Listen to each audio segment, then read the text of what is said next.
easiest. So welcome everyone, and please let us know where you have joined us in the chat. Lee. Hi everyone, welcome to another of our Vibes speaker sessions. We are on Zoom today, so I'm hoping that we'll get some more people join us as we go through. We are in Pride Month. There is some information about Pride Month on the source page. Please have a look at the banner. I've got my Pride Month background on. This is available to download. If you look at the banner on the source, you can also do this in your own Teams calls if you would like. And there is another one that says, I am proud to be an ally, and that's one of the things we're going to be talking about today. Allyship is, from my side of things, supporting the LGBT colleagues, supporting people, and calling things out when you see things are done wrong, or people saying, nasty things, or saying things they don't even realize are nasty. But allyship is not just LGBT, it's for everything. And I think being an ally is sort of being a good team member and supporting people, not only in your friend group, but at work as well. So without further ado, I will hand over to Laila, because she is here to talk to us today, and she is the expert in this field. So welcome, Laila. Thank you for coming to talk to us. Thank you so much, Lee. I wouldn't call myself an expert. I think I've got experience of delivering training. I hope you're going to stay with me, because we can have a chat after the quiz maybe and talk about a little bit. So I'm going to share my screen right now. And I want to thank, see, I'm not that much of an expert. That's the wrong one. Where is it?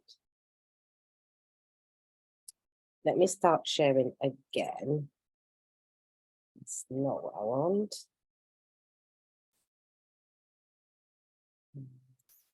I've got too many tabs open. There it is.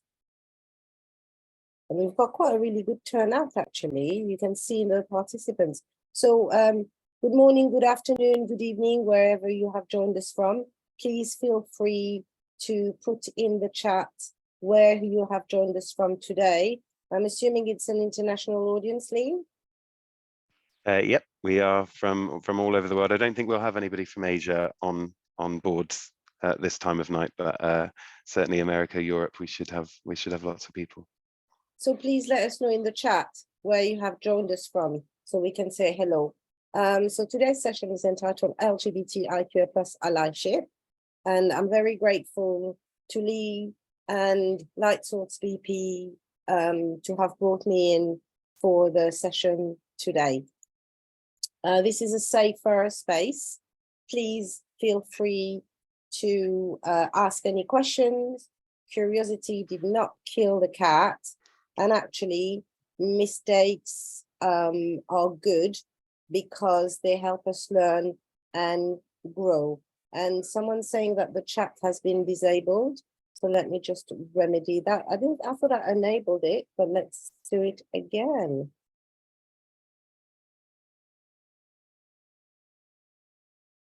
I'll enable it in a minute.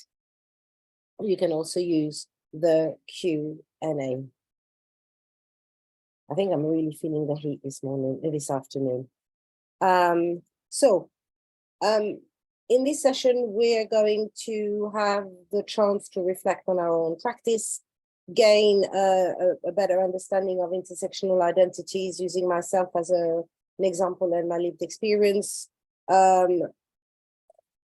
have an introduction to unconscious bias and deconstruct power and privilege, gain a better understanding affecting issues relating to minoritized identities, including imposterism, and we'll finish off with some practical tips for being an intersectional ally. My name is Laila El-Metoui, and my pronouns are she and her. I'm based in London, in the UK. I work as an equity and belonging educator for myself.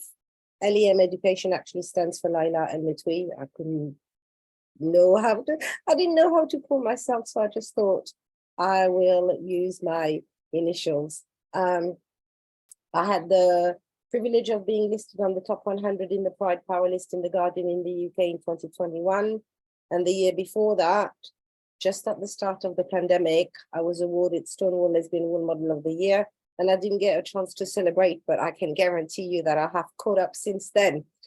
I ran a couple of virtual conferences when it's called actually 3, Educating at Racism, Pride in Education. And this year I started a new series of summits called the Embassy Model Summits. The first one was on the 16th of May and the next one is on the 14th of November. And it's looking at how global organizations can foster a safer and more inclusive environments in regions where we're being criminalized. And when I say we, I'm talking about the LGBTIQA plus community. 6 years ago, I decided to bring the local authorities in London together and the LGBTQ plus staff network and created Proud London Councils. And 2 years ago, I founded UK Queer Arabs and was shortlisted this year for the very prestigious Rainbow Honours. Now you're thinking, oh my God, that's a lot.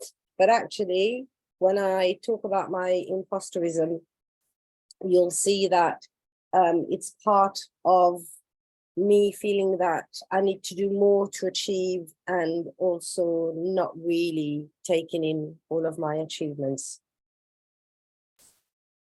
So just a little bit about myself. I am a feminine presenting woman. I am cisgender. Cisgender means I was assigned female at birth and I identify with the sex I was assigned at birth. And the chat should be enabled now. I am a lesbian of Arabic descent. I have a Muslim sounding surname, an invisible disability. I'm 55 years old, not wearing any makeup and no filter. I've always been told that I look much younger, which was a curse when I was in my 20s and 30s because I constantly got ID'd, but now I love it, which is so great. I've been going through the menopause for the last 7 years and it's been really challenging, especially working in places where I couldn't open the window and the room was controlled centrally. Getting a hot flush was a challenge, to say the least. I was brought up in a 1-bedroom flat with 6 to 10 people. And the first time I saw a bathroom, I was 10 years old. I grew up in abject poverty and ran away from home when I was 16. And I've experienced homelessness, but I now own my property. So you can see that there's different layers to an individual. And I'm using myself as an example. And I think if you remember the intersectional session that I did for you last year, we talked about how we all have multiple forms of privilege and multiple forms of discrimination that we experience. But having an intersectional identity for me has actually affected my mental health and well-being because I have experienced racism, lesbophobia or homophobia, sexism, misogyny, Islamophobia, ableism, ageism, menopause stigma. And when I think about being an Arab and a lesbian, I don't really see myself being represented. And when it is, it's very often stereotypical, inaccurate when it is. And it's very important that we do understand that because I am part of a minoritized and marginalized group, and I don't like to call myself a minority because there's 500 million people who identify as being Arabs around the world. So I'm more part of the global majority than an actual minority. That presents its own challenges. I do have a very strong, as RuPaul calls him, the inner saboteur, my imposterism. And I do get a lot of anxiety, less and less now because I've done a lot of work on myself and been through therapy, but I still find it difficult to accept my own accomplishment. I feel like a fraud. When I was working for an organization, I was often reluctant to step up or go for a promotion because I was unsure of myself, which is not spelled properly, I've just noticed, or my ability. And you noticed in the introductory slide, I do a lot. I always feel like I have to work harder in order to prove to myself that I'm worthy. And I very often doubt my abilities. And even though I've been delivering training for quite a number of years now, I still get really nervous before coming into a virtual or physical platform. And I always feel the need to check what people got out of it. So you will be getting a survey at the end, very short, only 2 questions, just to know whether it was beneficial and impactful. It's really important to understand the difference between being in the closet versus being out. For quite a long time in my life, I didn't feel like I was able to be my authentic self. And it meant that I didn't come out to people around me.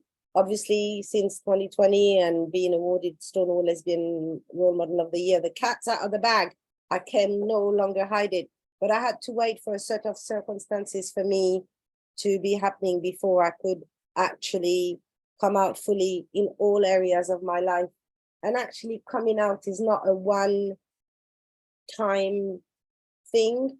Every time I meet someone new, every time I encounter a new group of people, or I register for a service, or I engage with, I fill in a form or meet someone new, I just make the decision to come out or not to come out, depending on how safe I feel. But to contextualize it within the workplace, I'll give you an example. My very, very first management job, I was super excited. I was curriculum manager for a very large further education college in London. And I didn't want to be seen as Laila the lesbian. I wanted to be seen as Laila the manager. So I didn't come out. And when people asked me on Monday morning, how was your weekend? It was good. How was yours? And I didn't tell them my girlfriend and I went to the cinema or the restaurant or whatever. They knew nothing about me. And it became increasingly difficult for me to manage my team. I had 30 staff over 3 sites. And towards the end of the second year, it became virtually impossible because they didn't trust me. They didn't know anything about me. And it really, really made it very difficult. And even when I organized LGBT History Month and people asked me why I did it, I was like, well, just because I believe in social justice and equality. I didn't say because it's so meaningful to me to be visible and represented.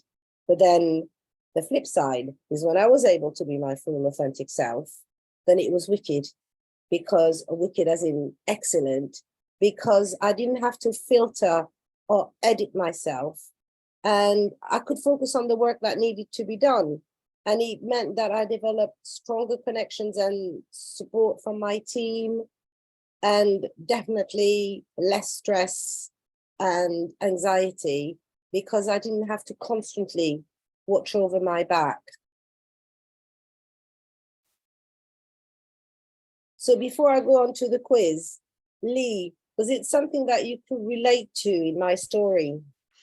Yeah, I was just saying, I was just thinking, actually, I'm sitting here writing notes.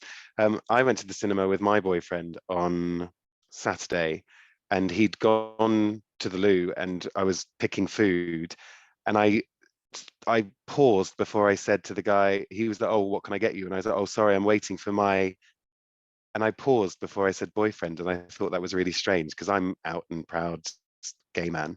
But you do constantly come out every day if people don't know your sexuality.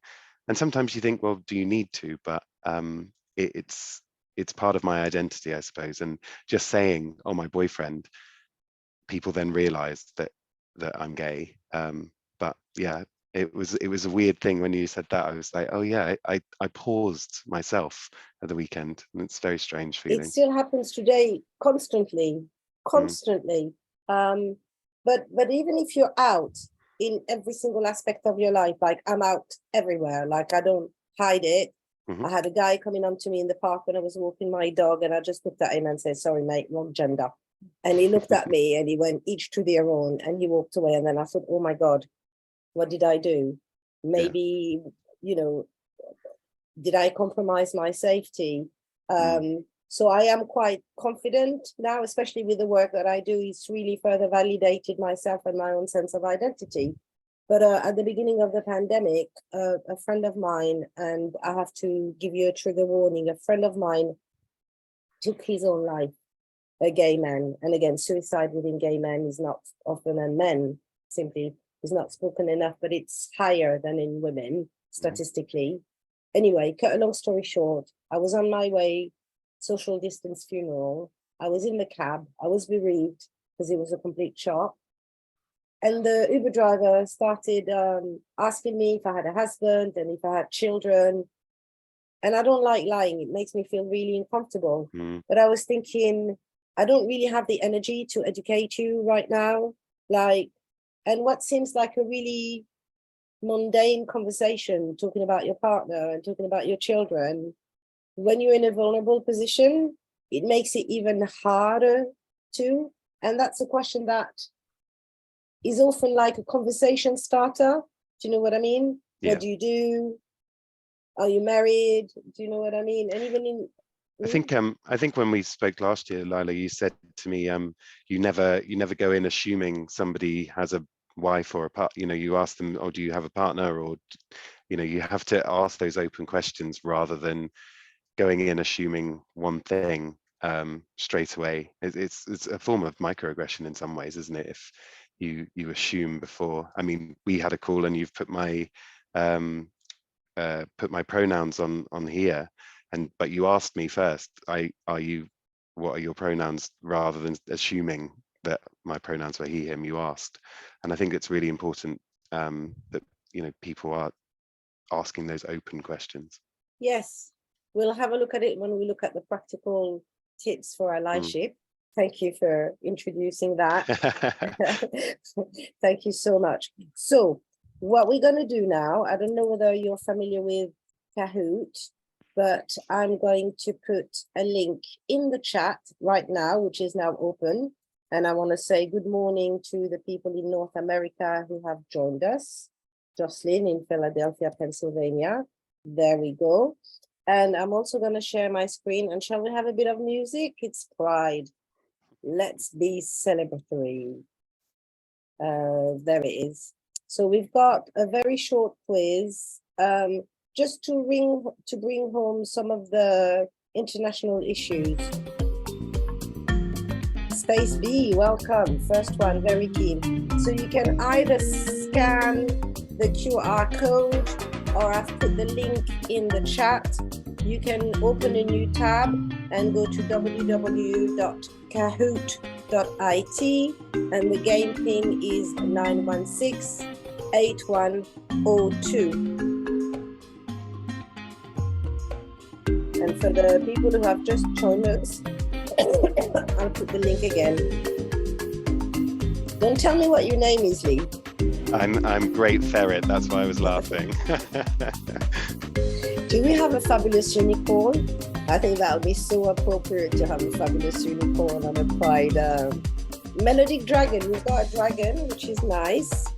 So the purpose of this quiz is not to test you. We've got different type of, and don't feel bad if you don't get it right, because it's all about learning. And I like using these educational quiz so that people remember some facts about our community. Happy Pride, everybody.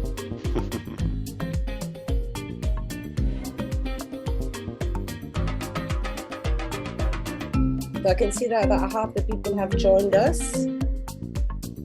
And if you've already logged in, please let us know where you've joined us from. I'm based in London, United Kingdom. But I understand that we've got people from all over the world. And how well do you know Light Source BP? Are you confident in your ability? I feel like I should have added some Light Source questions in here. Yeah, honestly. I told you, North Carolina, San Francisco, Wisconsin. So it looks like we've got quite a lot of Brazil. Hello, Sao Paulo, lovely.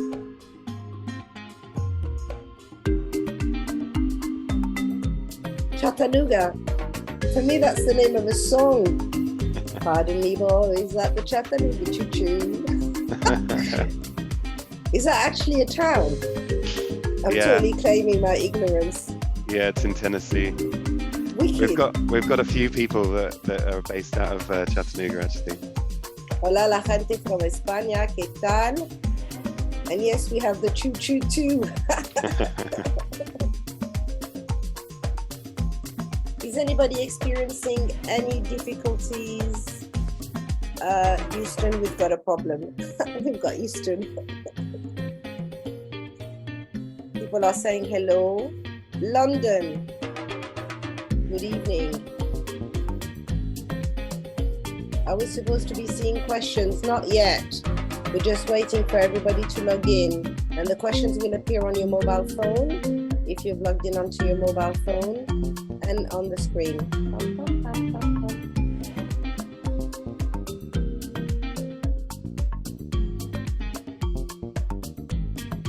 See, this is what I like about Zoom, because I can see the chat and the Q&A and everything that's happening all at once. Yeah, When you're on Teams, if you share the screen, you can't see the chat. So thank you for accommodating me. No worries.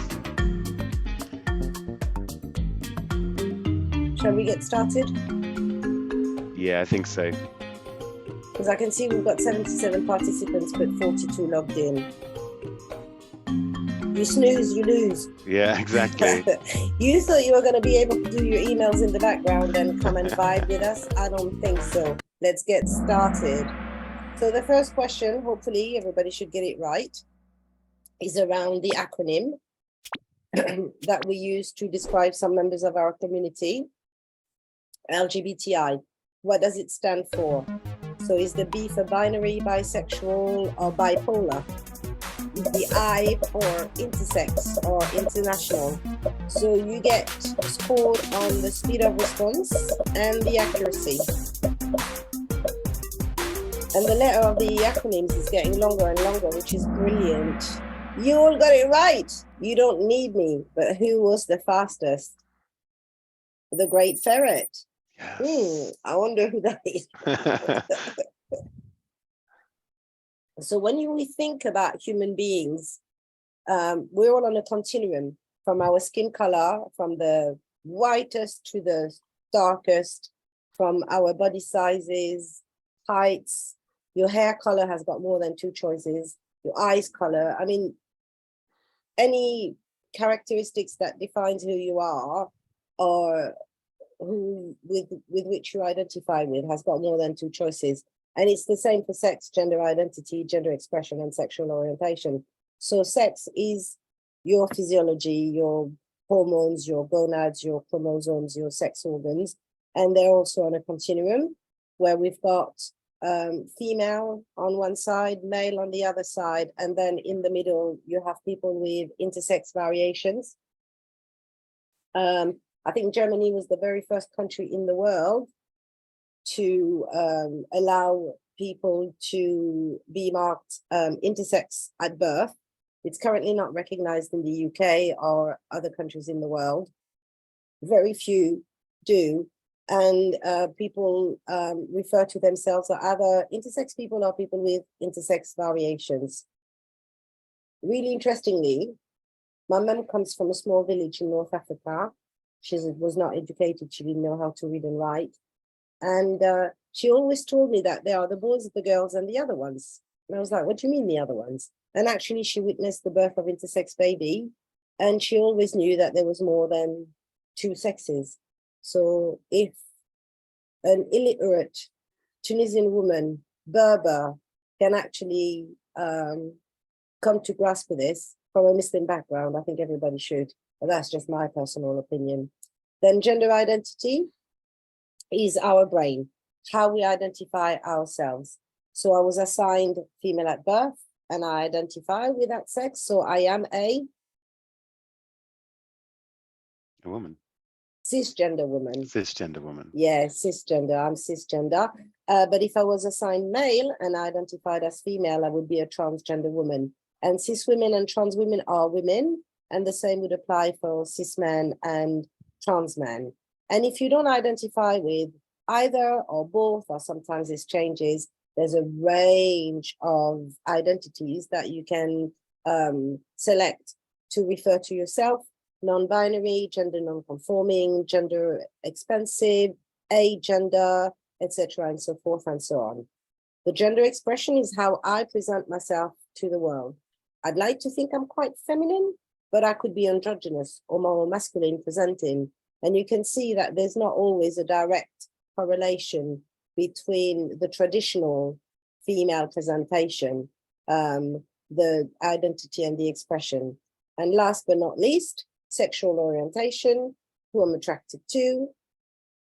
So as a lesbian, I'm attracted to women, but people are attracted to same sex, opposite sex, more than one gender, all gender, no gender, etc., and so forth and so on. And it is beautiful. It's just part of the super diversity that represents the human continuum. Shall we carry on playing? So, homosexuality is illegal in many countries around the world. And as a lesbian, I actually Google LGBTQ plus rights and the name of the destination that I'm considering, because there's no way I want to go to a country where I'm going to be criminalized.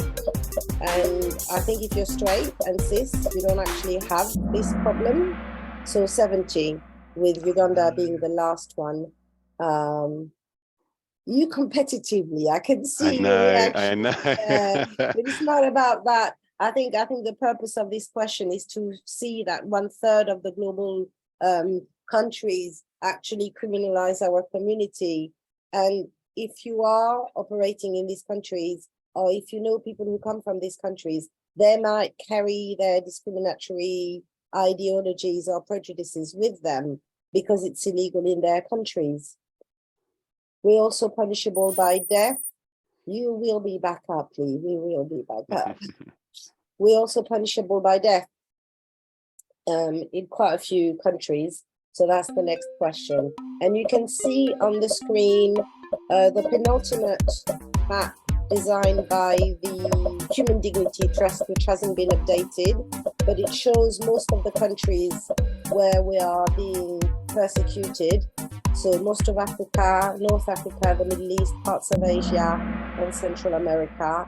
And 11, Uganda is the latest country to have added death penalty. And for years I've been watching, because when I started doing this work, I think it was 82 countries, and it was going down every year. And when it got to 69, and I used to do the quiz, I used to laugh about it, make a joke because of that number. And then it went up to 70. And all of a sudden, it wasn't funny anymore. Like, it's going up today in 2023. And I think that's really worrying. So doing something like what we're doing today is really important so that we carry on to celebrate the lives and identities of our community. Melodic Dragon. I told you I like dragons. So how many countries does Light Source BP operate in? Is it 5, 12, 20, or 35?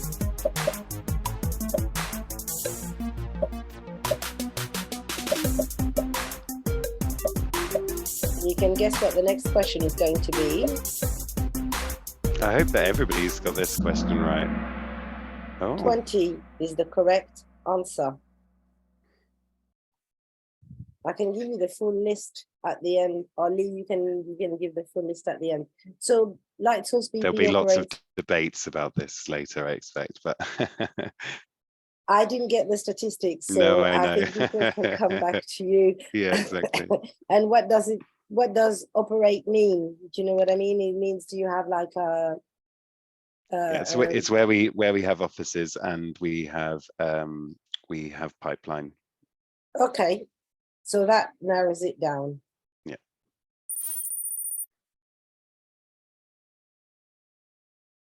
And out of these 20 countries, how many have unique legal and social challenges for LGBTQ plus individuals, or LGBTQ2S to be inclusive of our North American delegates.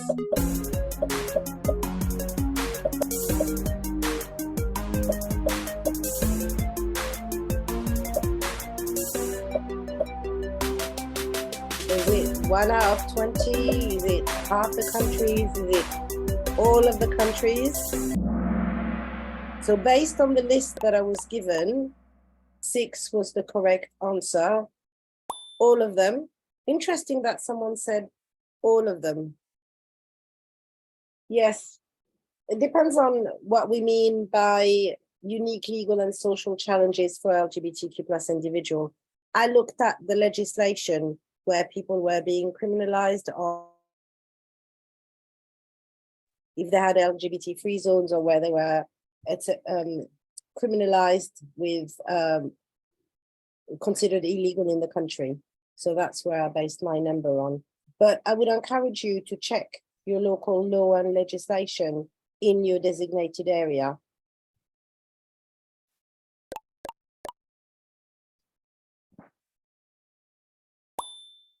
Now, Australia and New Zealand have adopted X as a valid third category besides M, male and female. You can see the intersex flag, which represents people with intersex variation. If you're not familiar with the intersex, because LGBTIQA plus is not one group. It's made up of many different individuals who don't identify as straight. So I think we should call ourselves the non-straight group. It's actually true. Well done, 28 people got it correct. Almost there. Which of these countries listed below have LGBT-free zones? So is there an LGBT-free zone in Greece, in Ireland, which means that LGBT people are not welcome? What is a free zone? Good question, Dave. It means that you're not allowed to be yourself within, and it means no public display of affection, and Poland is the correct answer. Some people said Greece. That's surprising. And the Republic of Korea is not correct. I think there are some unique challenges in Ireland, but there isn't a designated zone that says we will not accept LGBTIQA plus people. Greece, Mount Athos. I'm going to research that. If you want to tell us more about this, that would be really interesting. 2 more questions, and then we're done. The World Health Organization listed homosexuality as a mental disorder. You might remember this.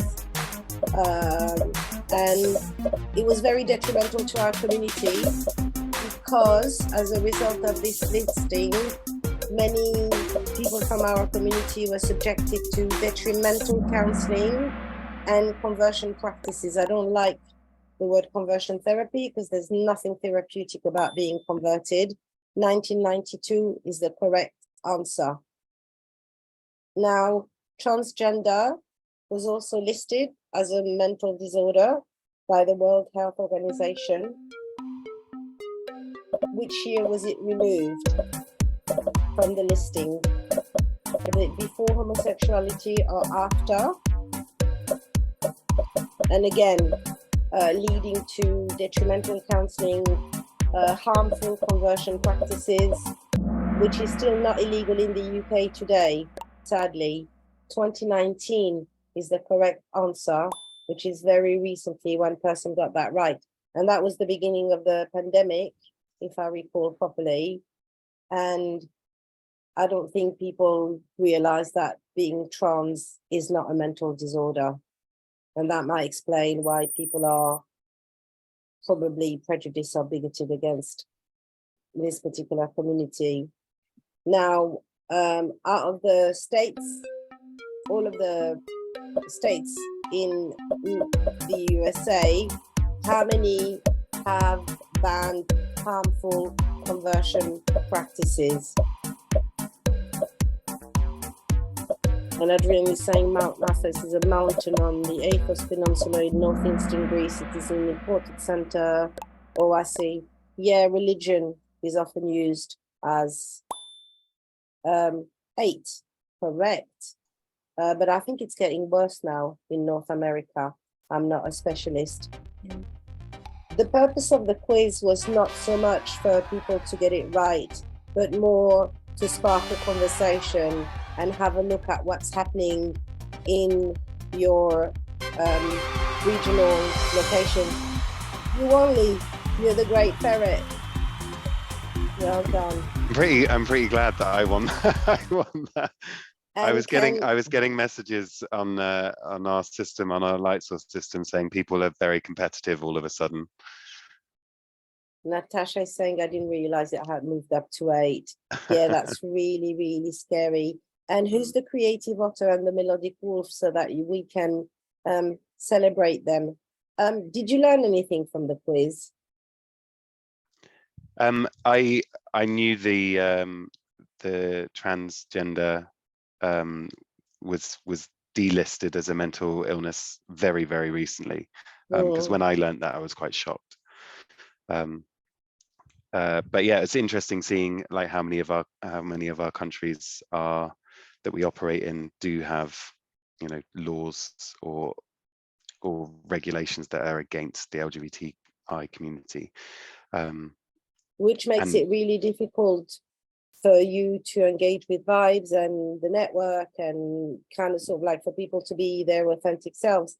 And I would recommend looking at the research done by NYU on how to foster the embassy model, which means within our walls, our LGBTIQA plus staff are safe. I can put the link to the report. I think the important thing to know for us is that we have our diversity, equity, inclusion policy, and the policy, you know, protects everybody's diversity, whether it's LGBT or or any other of your demographic sort of information, and we protect everybody. Doesn't matter what country you're in. If you're part of Light Source, you're a part of our Light Source family, and that might be slightly more difficult in other countries to sort of support, but it is part of our diversity, equity, inclusion mission statement. You don't operate in the Middle East, do you? Not at the moment, no. Yeah, that would bring a different set of challenges. Yeah. For example, like if you're operating in Dubai, you need to have like a health check by a doctor to renew your visa to work there. And if you're diagnosed with HIV, you get immediately deported. You know, there are rules and regulation which makes being your authentic self really, really difficult. And if it is a country that fully criminalizes our community, then there's a lot of things legally that you cannot do, like flying the rainbow flag, for example, that kind of stuff. But it's still being explored. I'll give you the link to thank you. The embassy model, and encourage you to, your colleagues from BP came to the last summit I organized. So we've had a really, really brief overview of some of the challenges and looking at legislation. I've spoken about my personal experience. So let's end this session by looking at what an intersectional ally looks like and what an ally is. And feel free to share your own tips about allyship, because I don't consider myself an expert. I think that an ally is someone who supports people all the time, not just at work, and understand that some of us have had to overcome more hurdles than others, and understands that my normal is not your normal. And I think we can all be allies, even within our own community. I am a trans ally. I am a bisexual ally. As a lesbian, I think we need to be supporting each other from within the community, as well as getting the support from the cis straight people. And everybody can be an ally. You don't have to call yourself an ally. You can be a co-conspirator, messenger. And for me, it's like being a good friend, really. If your friend is being discriminated, you're basically going to say something. So in order to be allyship, allyship comes by familiarizing ourselves with the terminology, educating ourselves about the diverse experiences and challenges faced by the different individuals within the community. And I hope that the continuum is a really easy visual way to remember how super diverse our community is and wonderfully diverse. We need to educate. I mean, I was a teacher so for a long time, and I do believe that education is really key to eradicating prejudice and discrimination. So seek out resources, books, films, educational materials, expand your knowledge, but actively listen and learn to people's stories and experience. And if someone's telling you that what you're saying comes across as homophobic, just don't dismiss it. Just say sorry and accept it. And sometimes it's coming from a place of interest or ignorance. They don't mean to, it's not intentional. When people ask me, do you have a husband? You know, they're just trying to get to know me. But I've heard that so many times, and it's erasing my identity as a lesbian because it's assuming that I'm straight, and actually I'm not, and I'm having to justify and come out, and I'm not sure in the process whether I'm going to be accepted or not. So actively listen and learn. I love this quote from Maya Angelou. I use it every opportunity that I have. People will forget what you said. They will forget what you did. They will never forget how you made them feel. Words have power. And as Lee mentioned earlier, inclusive language is really, really key to being an ally. What do you understand by inclusive language? I mean, you talked about not making assumption. Yeah, I mean, you don't make assumptions about anybody's part of their life, and That's so hard, though. That's so yeah, hard. I know. That's so We hard. all have. I mean, we talked last time on unconscious bias and microaggressions, and it's part of our D&I training here at Lightsource that everybody's gone through. It's kind of, I think somebody once summed it up to me that if you step on somebody's toes on the tube, on the train, you say, oh, sorry, and that person's like, okay, that's fine, you just stepped on my toes, and move on.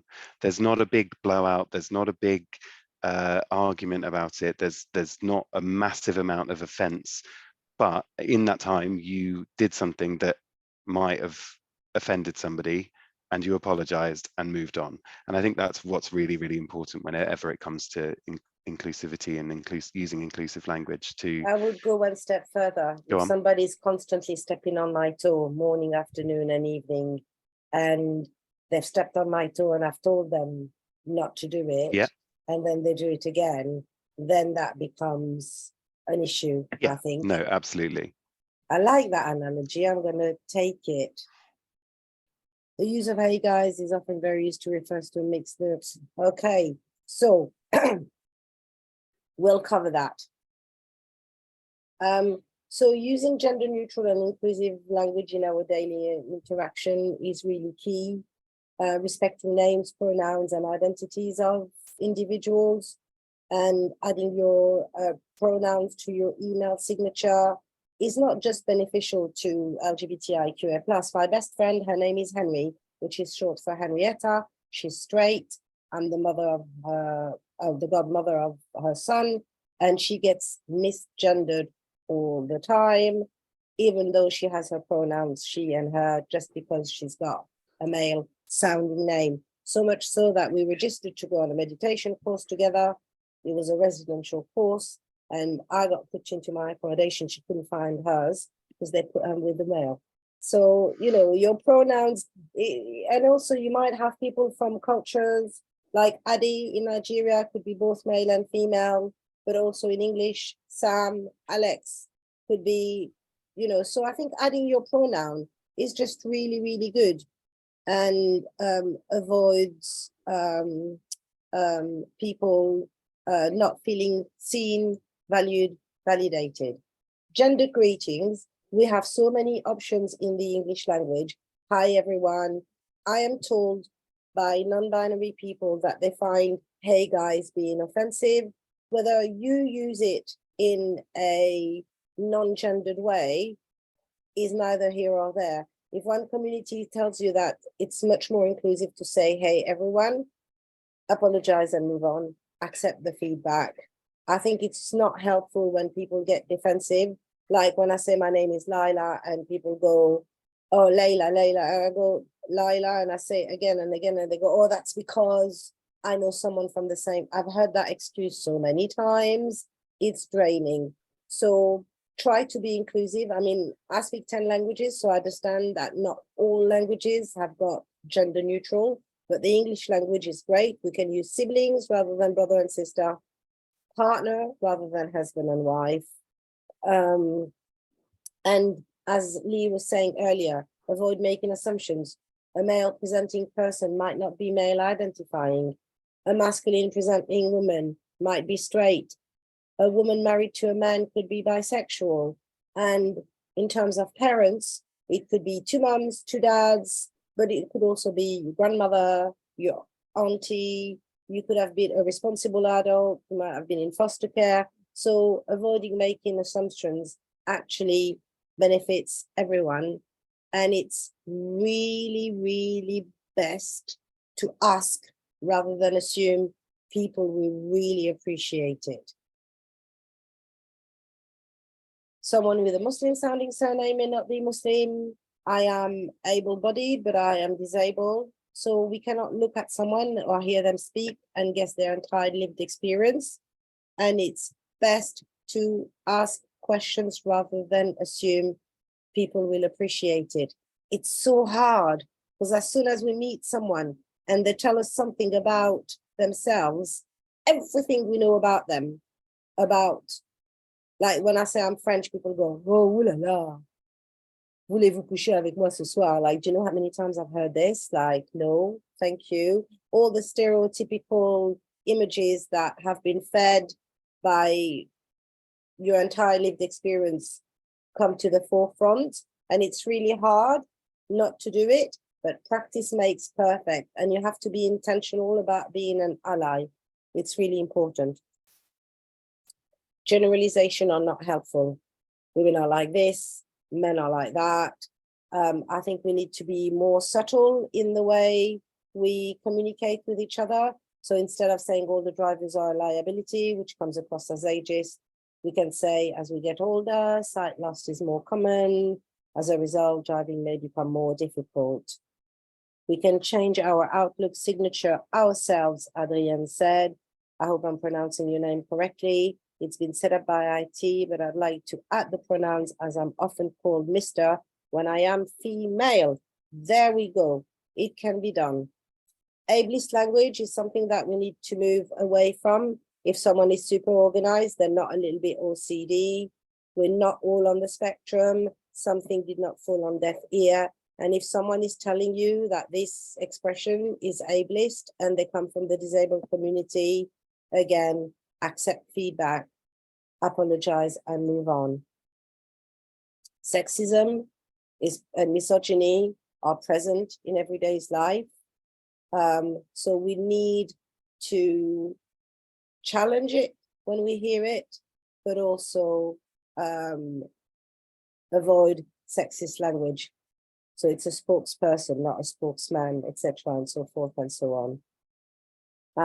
Lee saying, I noticed the use of hey guys all over the place in work and on the telly at home. I even find myself doing it and I have to stop myself. I think noticing it in yourself and the world around is great first step. It took me a long time to stop saying it, Lee, if I'm honest. But by being I've stopped saying it, I try to stop saying it, and then I hear it all the time, and I think, is that where I've got it from? It's everywhere. People say "Hey guys" is a really common thing, and it's once you hear it, you can't unhear it. Yeah, it's realizing that first, and then you know, trying to make a change. And especially if we're communicating with people whose first language is not English. Not all languages have gender neutral terms, so we need to be culturally sensitive, patient, and respectful. And it's okay to simplify, but don't patronize when you're communicating. I've worked with a lot of refugees, people seeking asylum and migrants, and just because they have an accent or they speak not perfect Queen's English, the way they're being treated is sometimes horrendous. So we need to remember that inclusive language also comes with dealing, especially if you're a global organization that is operating in English in countries where it's not their first language, that we need to be mindful. And not everything can get translated. So sometimes misunderstanding can arise by a different way of communicating. I remember my very first job in London, my boss said, Laila, can I speak to you? I was like, yeah. And he said to me, I don't like jeans. I'm like, okay, I do. I thought we were talking about fashion, but Lee, you know what he was trying to say. He was trying to say, I don't want you to wear jeans in the office. Yeah.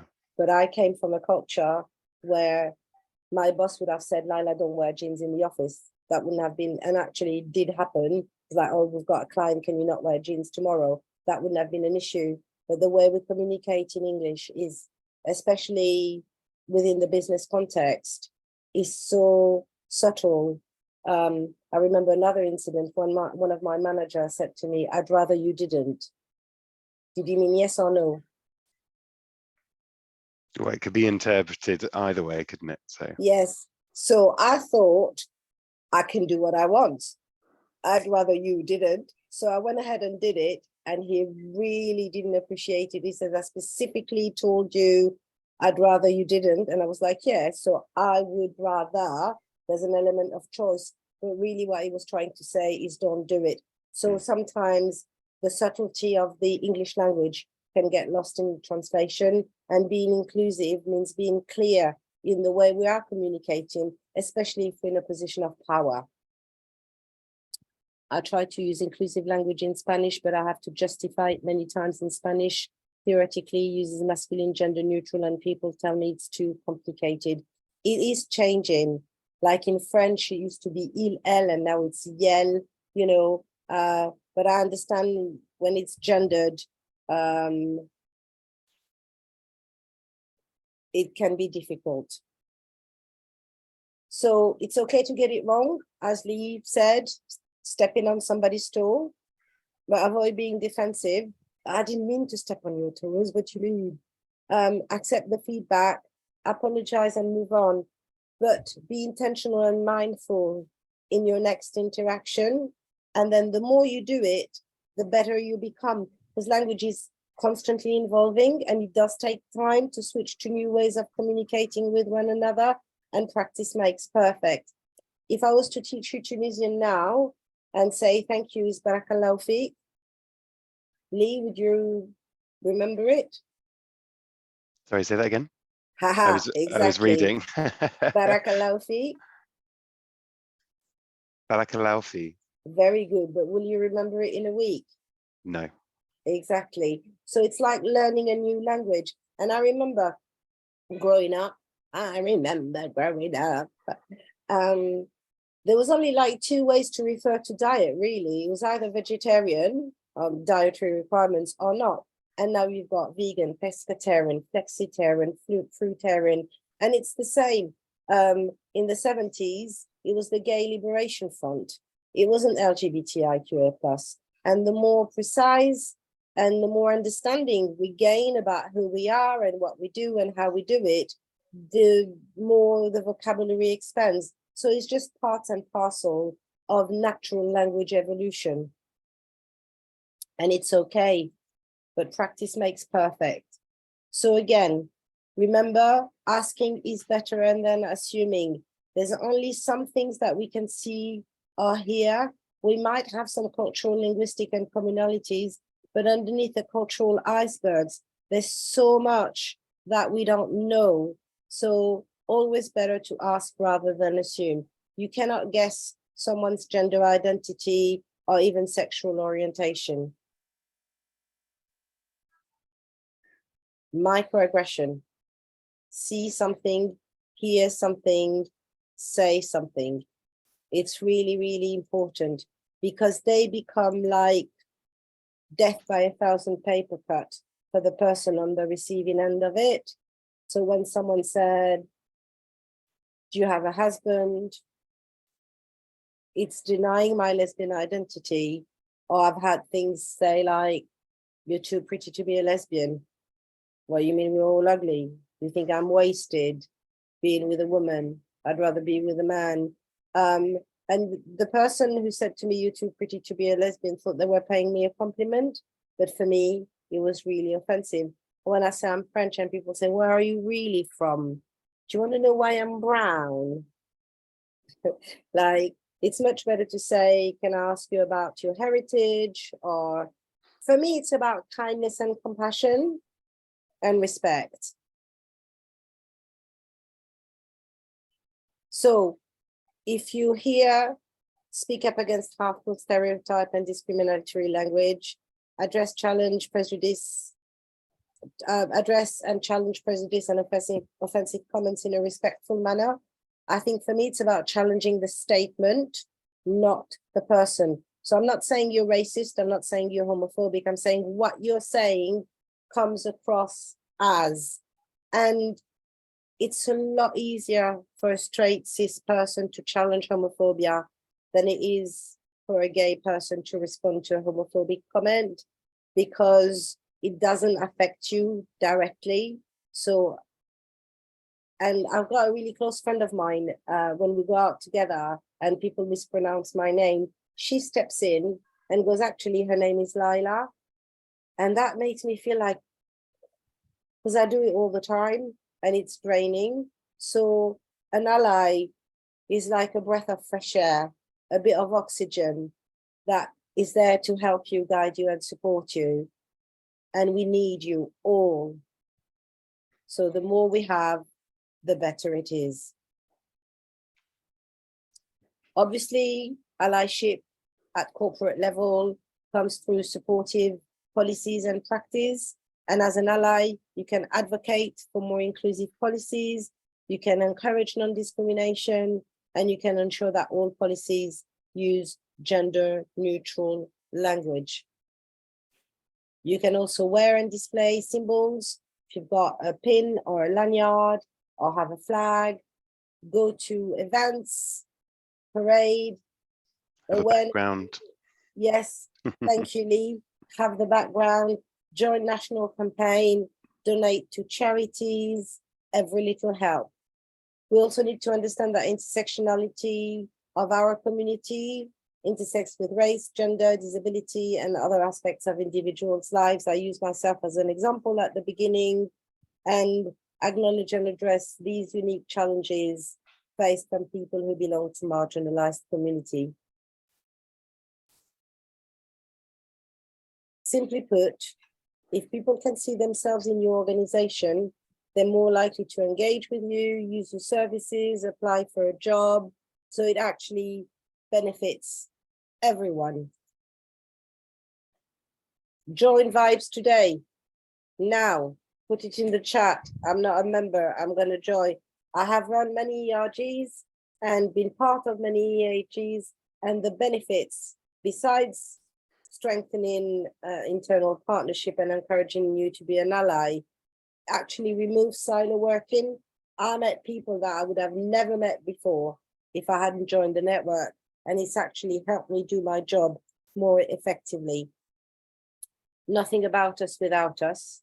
So make sure that if you're designing products, services, strategies, marketing campaign, you involve intersectional team members, and it has to be a whole organizational approach, people, assets, and reputation.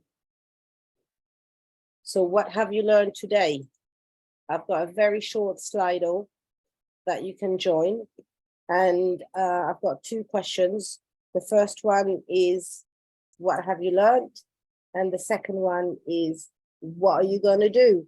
So you've come to spend an hour of your time virtually.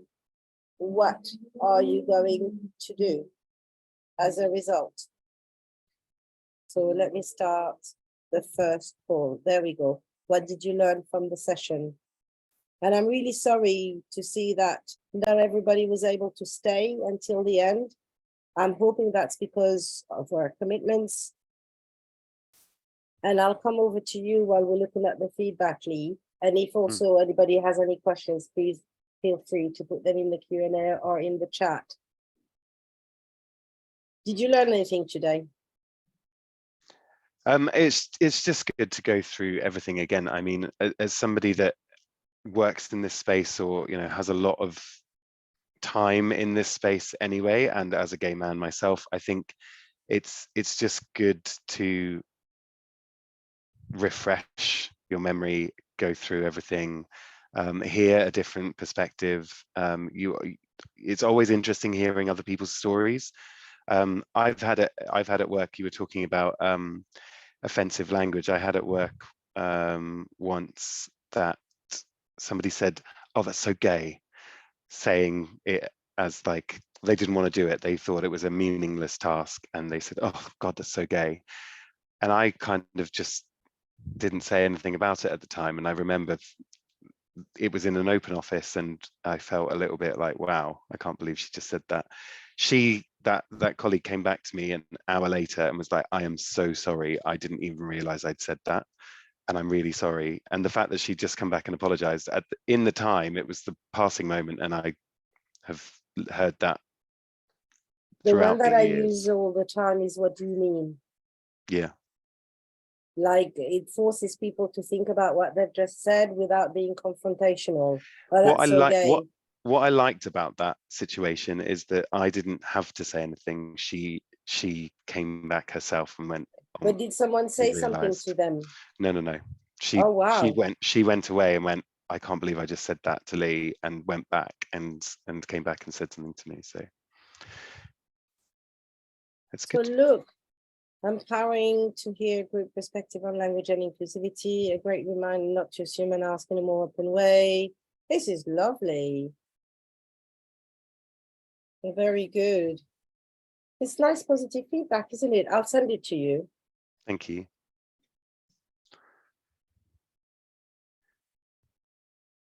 And I will just say also, we've obviously just done our diversity, equity, inclusion survey. We are busy looking at the results of that, and those results will be coming out shortly. But thank you to everybody that took the time to fill that in. There's a lot of data and there's a lot of comments. What was the percentage of people who said that they could, they felt comfortable being their authentic selves? Yeah, so we asked the question, "I can be my authentic self" at Lightsource BP, and we had an 86% favorability across the globe to that question. So that shows a lot that everybody feels that they can be, well, not everybody, but a majority can feel that they can be their authentic self at Lightsource BP, and I hope that we can increase that. I hope that number goes up.